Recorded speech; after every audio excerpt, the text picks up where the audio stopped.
So we do actually have, I've been informed of one caller. Okay, you want to take a caller? We're going to try to talk to Ryan in St. Louis. You can be our first test call. Hi, I can hear you. Yes. I can hear you. Okay. Okay. So I'm from St. Louis. I'm a theist, and I have a question regarding morality. Okay. Okay. From an atheist point of view, what is the purpose of morality? Like, what is the, you know what I'm getting at? I mean, most atheists seem to be moral people. They seem to be, nice. I mean, of course, there's exceptions, but what's the reason for that? I'm not quite positive what you're asking. Are you saying why act in a way that is general? Any fundamental reason to be moral? Like, for example, there's people say there's herd instinct or whatever that'll. No. You don't have to rely on anything as sublime as instinct. Morality can be viewed in a very practical way. I'd rather not be killed. I'd rather not have my stuff taken. And so I find a bunch of other people who would also rather not be killed and not have their stuff taken. And so we agree that we're not going to kill each other or take each other's stuff and that we're going to enforce this stuff. The idea that there's no practical benefit to behaving decently is absurd. We are an empathic group, partially, but we also live in communities as a collective. And it's natural to realize that, hey, if I'm going to have to live around all these other people, some compromises are going to have to be made. I don't have the ability or the right to just run around and do whatever I want without considering the consequences to other people. However, where by and large atheist morality may differ from theistic morality, I don't have any objection to somebody doing something, an activity between consenting adults, for example, that doesn't affect anybody outside of that situation if they're enjoying it. So my understanding or limitations on what I consider moral and immoral is entirely based on the effects that it has on the individual and the group.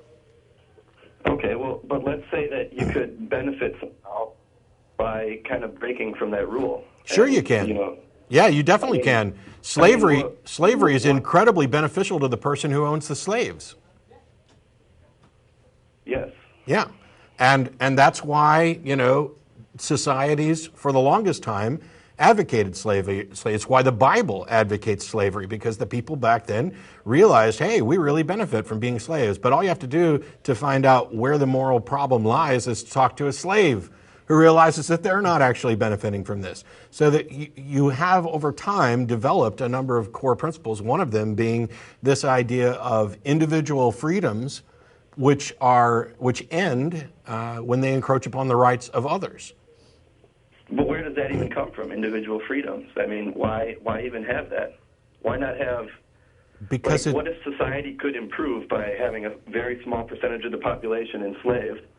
And hypothetically, that would make the rest of society into paradise. Okay, but now you've separated. First of all, I don't necessarily buy the hypothetical, but you separated out two different groups. You've said this group is getting special rights and this group isn't. And while you can do that, if you so choose, my position is that is untenable for me. Okay, but you don't really know where that comes from. It comes from me. I am the author and decider of what I consider to be moral. There is no need for an external source. I can assess a situation and determine whether or not I think a particular action in that situation is either moral according to my standards or immoral according to my standards. I am the arbiter. Well, as societies, we decide as a group, right? No. Well, you have your own morality, right? But correct. As a society, we have the social norms and these sorts of things. We have shared values. We have shared values, and those ultimately derive from our evolutionary past, right? We have an evolutionary history where we're smart and we can reason, we can empathize with the suffering of others, and we can understand the consequences of our actions. And people can remember when we do something bad, and they can factor that into how they deal with us in the future. So there's this notion of reputation that comes into play because of these various factors. So ultimately, I think our morality comes from our evolutionary past and the fact that we're social species, and we have to have mechanisms to get along in order to survive. We're a better species because we're a social species. We can work together to solve problems. We can put a man on the moon. We can hopefully address hunger and these sorts of things. See, it's really easy in the areas where we agree, which is why I started with simple examples like murder and theft. Those are shared. Your moral assessments are based on your values, and value is very subjective. You know, how much is this coffee cup worth to you? How much do you value it? How are you going to be upset if it gets broken? You know, that's going to change based on the situation, et cetera. Some things are very easy. Other things are a little more complicated, and it is.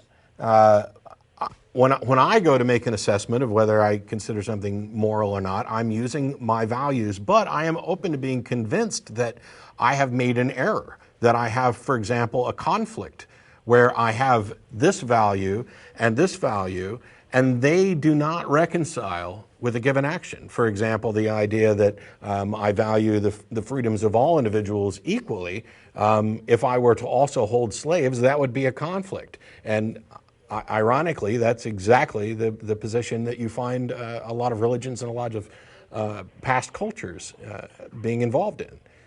Slavery being a prime example. The waters get muddy as you begin to look at the seemingly innumerable number of situations. And some things are harder to figure out. That's why we have, you know, I'm sure you've probably seen in email or on a website these various hypothetical ethical dilemmas. You posed one yourself, you know.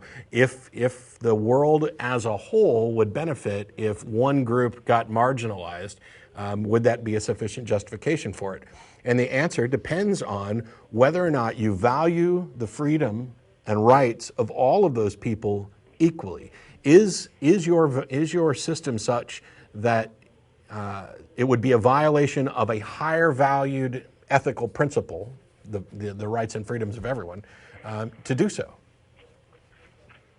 Well, it seems like it's pretty arbitrarily chosen, though, that you would say, like, all people have equal, or, you know, equality or freedom or something like that. Well, I think that's a property of the fact that... I don't think there's anything wrong with doing that. I just think it's like, you know, why you pick that? Why not, you know, pick some other rule? Or No, it's not true. It's not true, and it's not arbitrary. We didn't just say, let's go ahead and go with freedom for everybody. We learned over the course of millennia which things really are beneficial on the whole, which things encourage progress, societal health. It's not like we flipped a coin and said, yep, we're going to free the black people. That's insane.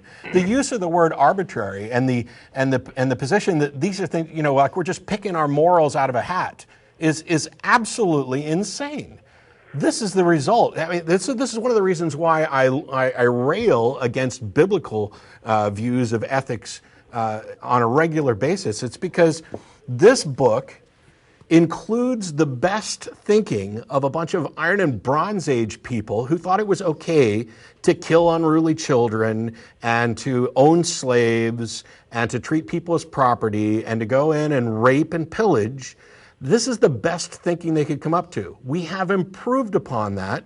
We have built upon what's come out in the past so that we have a better understanding. The fact that we're so good at it, that it's almost intuitive to know, ooh, what he did is wrong, and we don't have to sit there and think about it, is a testament to how far we've come. Nothing about this is arbitrary. It's not just a, hey, I feel like today I'll give rights to everybody. Well, I mean, it kind of, well, another thing, it would be like most people want to reduce the amount of suffering in the world. That's like another one that's basically, I mean, arbitrarily chosen. Why? What makes you think that what makes you think that's arbitrary?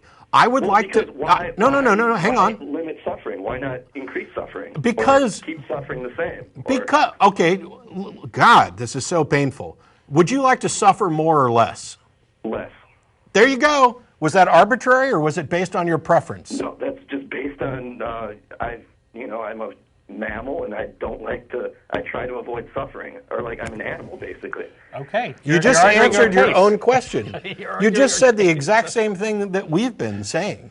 Well, but why would it be, I mean, I try to avoid suffering. Why not? Why would I want to stop others from suffering? I mean, Okay. Because we're all fundamentally the same? Because we're all very, very similar. In much the same way that you'd like to suffer less, I'd like to suffer less. And we've gotten to this point where you and I can work together to see that we suffer less. It is in your interest, it is in your best interest to assist us in ensuring that everybody suffers less, because guess what? Here's the super thing. You're a part of everybody. You're a part of that set. You're not off by yourself saying, me versus the world, I want to suffer less, screw those people. That doesn't work. We know it doesn't work. Okay. Yeah, we tried it over the millennia. Thanks a lot. I appreciate the call, Ryan. Yep.